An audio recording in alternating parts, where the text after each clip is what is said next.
Va ora in onda la chiusura delle borse, realizzato in collaborazione con il Sussidiario. Radio Libertà, in collaborazione con il Sussidiario TV, presenta la chiusura delle borse di oggi.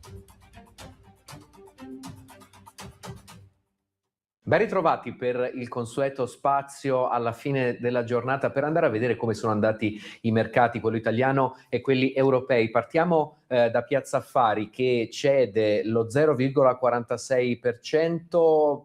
Perdita più marcata per quanto riguarda l'indice francese. Parigi perde l'1,06%, più moderata invece quella di Madrid con una perdita dello 0,36%. Francoforte lascia sul terreno lo 0,72%, in controtendenza invece l'indice londinese con un guadagno moderato dello 0,31%. Chiudiamo con l'Eurostoxx che registra una perdita dello meno 1,09%.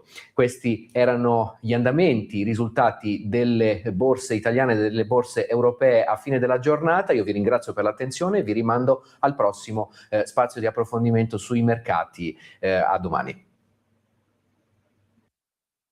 Avete ascoltato la chiusura delle borse, realizzato in collaborazione con